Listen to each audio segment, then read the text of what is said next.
Teman-teman, penilaian terhadap sesuatu itu memang kadang-kadang membuat kita bahagia, tapi kadang-kadang membuat kita menjadi kecewa ataupun sedih.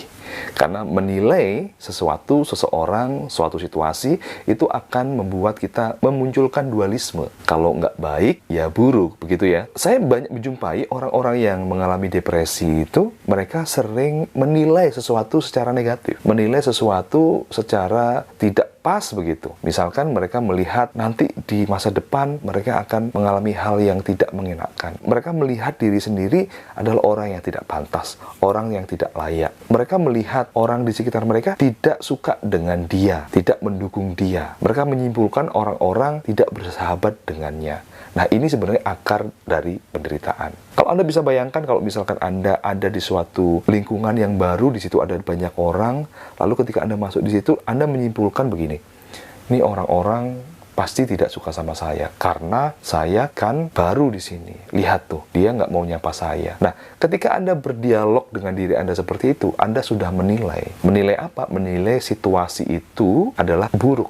Menilai orang-orang di sana karena tidak sesuai dengan apa yang Anda harapkan responnya, Anda menjudge itu buruk. Apa yang akan Anda rasakan ketika Anda menjudge itu buruk? Anda akan merasakan perasaan kecewa, perasaan sedih. Karena di otak kita sudah melakukan penilaian bahwa ini loh sesuatu yang negatif. Ini akan direspon oleh tubuh kita, oleh otak kita, sebagai suatu sinyal, ayo kamu merasakan sedih, merasakan kecewa. Jadi penilaian ini juga bisa menghasilkan perasaan yang negatif. Meskipun juga penilaian menghasilkan perasaan yang positif. Tetapi kadang-kadang kalau kita menilai sesuatu, kita kadang-kadang juga salah juga. Misalkan, kita melihat seseorang ini baik sama kita. Lalu kita langsung menilai bahwa ini orang baik, ini orang yang suci, ya misalkan. Ini orang yang luar biasa. Nah, pada waktu kemudian kita melihat orang itu, oh ternyata ada negatifnya. Lalu kita menilai lagi, oh ini jelek. Kita terombang-ambing antara baik dan buruk. Makanya penilaian itu menimbulkan dualisme. Kita kembali ke orang depresi tadi ya. Orang yang depresi ini sering menilai hal-hal yang negatif. Sering menilai sesuatu itu buram, begitu ya. Saya sering ya mendapatkan cerita-cerita bahwa ketika seseorang itu mengalami depresi dan dia mencoba untuk melawan dirinya untuk menjadi lebih rilis depresinya, dia merasa kayak dikomentari orang-orang ketika dia mulai bergaul. Dia juga mulai mengkomentari dirinya sendiri ketika dia bergerak dari zona yang nyaman ke zona yang baru di mana dia bisa sembuh dari depresi. Nah, kebiasaan untuk mengkritik diri sendiri ini memang sudah dipunyai orang-orang yang berbakat menjadi depresi ataupun kecemasan. Awal mulanya dari mana? Akarnya dari mana? Awal mulanya itu dari komentar-komentar orang tua. Biasanya begitu ya. Orang yang suka menilai dirinya sendiri atau sering menilai dirinya sendiri secara negatif, biasanya lahir atau dibesarkan oleh orang tua yang suka mengkomentari secara negatif. Dia semacam terbiasa begitu dengan komentar-komentar negatif. Kayak saraf-sarafnya itu sudah terkondisikan untuk berkomentar begitu, yang negatif kepada dirinya. Berarti sebenarnya si anak ini sudah diajarkan menilai oleh orang tuanya. Dia diajarkan menilai secara nggak langsung begitu, karena orang tuanya itu terus mengkritik. Akhirnya dia mengkritik dirinya sendiri. Orang tuanya ini selalu mengomentari ketika dia melakukan sesuatu, sehingga dia ketika melakukan sesuatu selalu mengomentari.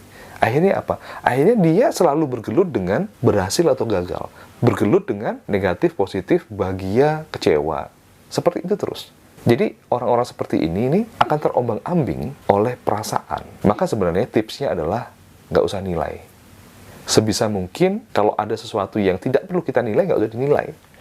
Misalkan, Anda bertemu dengan lingkungan baru, di situ ada orang-orang yang belum kenal sama Anda, lalu mereka diam saja ketemu Anda. Ya sudah, nggak usah dinilai apa-apa. Jadikan itu suatu fenomena yang netral untuk tidak Anda nilai. Orang itu tidak menyapa saya. Ya sudah, seperti itu. Bukan orang itu tidak menyapa saya karena saya adalah orang yang tidak pantas disapa gitu ya. Jadi malah mendrama. Nggak usah seperti itu. Itu akan menimbulkan Anda overthinking dan akan terjebak pada perasaan yang semakin membuat Anda kalut, begitu ya. Karena itu hal yang nggak penting yang nggak harus Anda nilai.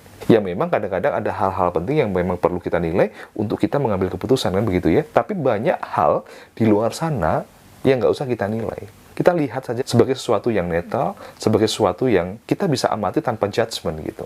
Sehingga apa? Hati kita itu tidak terbebani oleh penilaian-penilaian kita. Terlalu banyak penilaian terhadap banyak hal, itu yang akan membebani hati kita.